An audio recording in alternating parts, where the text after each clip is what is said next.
confident what you're doing is fine. It's just there's a compost heap of electricity down there someplace. This is what I'm being paid. This you're being paid to do this? Yeah. Okay. To make the show work. All right. Hey, my son and I trying to make sure the show will happen tonight. Welcome to A Late Show. I'm your host, Stephen Colbert. This pandemic is changing everything, even the Supreme Court. They're working from home now, too, and I'm guessing they're used to the new normal. They show up to work in a bathrobe anyway. And this week, for the first time, the Supreme Court is hearing arguments by phone, and even more unusual, the public can listen in. And if you listened in today, you got a little treat. See, the court was hearing arguments over banning campaigns for making robocalls to cell phones. That's not important. What's important is listen carefully to what happens when one of the attorneys is talking. What the FCC has said is that when the subject matter of the call ranges to the topics, then the call is transformed. That was a toilet flush. Come on, justices.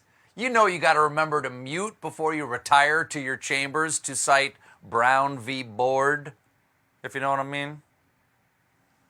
Speaking of things going down the toilet, our economy. Tens of millions of Americans have lost their jobs in the last 2 months due to the coronavirus lockdown. And right now, there is an understandable and urgent debate about what to do about that.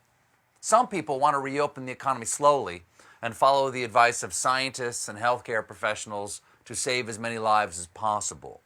Other people are Donald Trump. And as part of his campaign to reopen at all costs, yesterday, Trump visited a mask factory in Arizona while not wearing a mask. Oh, so close. Wearing goggles in a mask factory is like walking into the bedroom with a condom on your nose. Yeah, you got it on, but it doesn't inspire confidence that you know what's about to happen. Trump held an event in the Oval Office today to honor National Nurses Day, and he addressed yesterday's lack of mask. You had said before the trip that you would likely wear a mask at the mask factory. You ended up not wearing one. Well, I actually did have one, no. I put a mask on, yeah, I had a mask on for a period of time. We didn't see you with a mask. Well, I can't help it if you didn't see me. I mean, I had a mask on, but I didn't need it. And I asked specifically the head of Honeywell, should I wear a mask? And he said, well, you don't need one in this territory. Did the president of Honeywell really say, in this territory? Was he giving you a tour of the Yukon? And come on, you're the president. Why are you blaming the factory owner when there are signs everywhere in the factory saying, please wear your mask at all times? And you're supposed to be setting an example. Do the right thing. You don't see Smokey the Bear saying this. Only you can prevent forest fires, but the fire doesn't want me to protect the trees. The flames, they talk to me. They tell me to do things.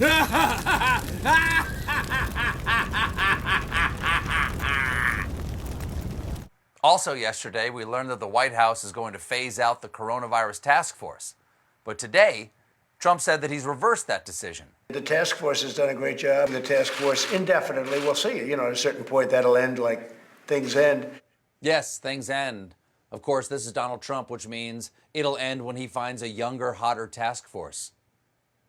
Now, Trump is doing the right thing by keeping the task force, but don't you worry. He is doing it for the wrong reason.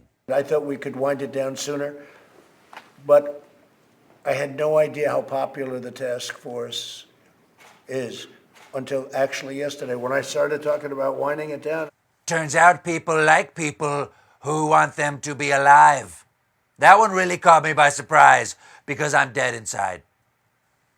And Trump claims he actually likes his current task force. Nobody's ever turned me down to be on that task force. Nobody's turned me down for anything. Come on, Fauci, don't turn me down. Show me how to properly wash my hands again.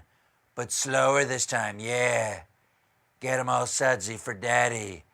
Happy birthday to me. Keep washing. Sorry for that image. Then Trump was asked about the safety of how fast he's reopening the country.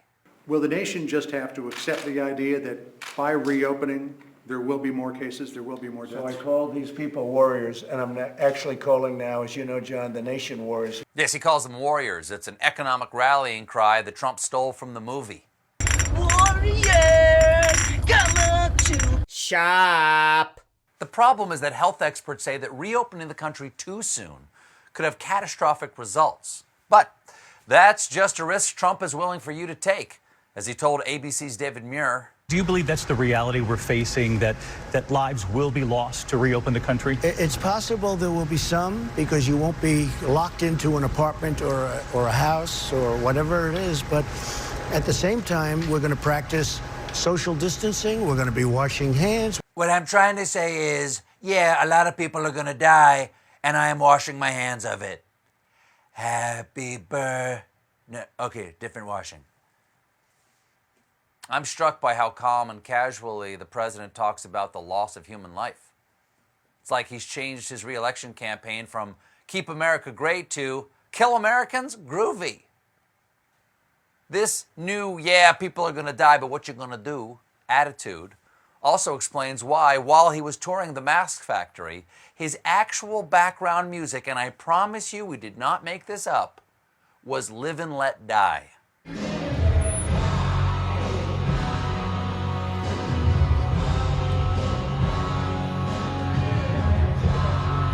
Oh, come on! Are they punking us now? It's almost like they put that in there to get us to accept subconsciously that the only way to live is for other people to die. It would certainly explain the rest of their soundtrack. You give me fever when you kiss me, fever when you hold me tight. I just died of your arms tonight. Now, when Muir asked him about the virus's deadliness, Trump had a chilling metaphor. Well, the upper number was, as you know, 2.2 million people. And then there are some models or charts that showed higher than that. But 2.2 million people. I always felt 60, 65, 70, as horrible as that is. I mean, you're talking about filling up Yankee Stadium with death. Wow. Look, I'm hesitant to call him a dictator, but it sure didn't take him long to get to death stadiums. And this whole death-positive attitude seems disturbingly familiar because you might remember Trump never really wanted to shut down the country in the first place. As recently as mid-March, witnesses say he repeatedly asked Fauci, Why don't we let this wash over the country? And yesterday, Trump seemed to be launching Operation Let It Wash when he said this. There'll be more death, but the virus will pass, with or without a vaccine. And I think we're doing very well in vaccines, but with or without a vaccine, it's going to pass. Okay, that's not reassuring. That's like saying, look, with or without a life preserver, you're not going to be floating in the ocean forever. You're going to pass through the colon of a shark. Now, Trump has claimed this is all Obama's fault because when Trump came into office, there were no tests for this disease that didn't exist yet. And Muir asked him about that. You're 3 years into your first term. Yeah. You're now applying for the job again. What did you do when you became president to restock those cupboards that you say were bare? Well, I'll be honest, I have a lot of things going on. I got a lot of things going on. I mean, between the golf and the tweeting and the pardoning the turkeys, I got a lot on my plate, Dave. By the way, keep your grubby fingers away from my plate. You reach for my nachos, you're drawing back a bloody stump. Then Trump explained that while opening the country was going to kill a lot of people, on the bright side, so was not opening up the country. You know, people are dying the other way, too. When you look at what's happened with drugs, it goes up. When you look at suicides, I mean, take a look at what's going on. People are losing their jobs. We have to bring it back, and that's what we're doing. People are dying all sorts of ways, Dave. You got the drugs, you got the suicide, going for my nachos. Not to mention, you got some idiot out there telling people to inject bleach. Then Muir asked Trump if he had a message for the families grieving the loss of loved ones from COVID, and unfortunately, this was it. We're supplying vast amounts of money like never before. We want that money to get to the people, and we want them to get better. And we want them, you can never really come close to replacing when you've lost some. No matter how well we do next year, I think our economy is going to be raging. It's going to be so good. no matter how well those people can never, ever replace somebody they love. But we're going to have something that they're going to be very proud of. That is colder than the caves of Pluto. Imagine that obituary. He is survived by 2 sons, a granddaughter, and a raging economy. He would be rich if he wasn't dead. Rest in profits. The COVID crisis is something the average American could never have prepared for, but the super rich could, because rich Americans have activated pandemic escape plans, including fleeing to multi-million-dollar bunkers 11 feet underground in New Zealand. Good luck. You will not be the only folks in New Zealand hoarding gold underground.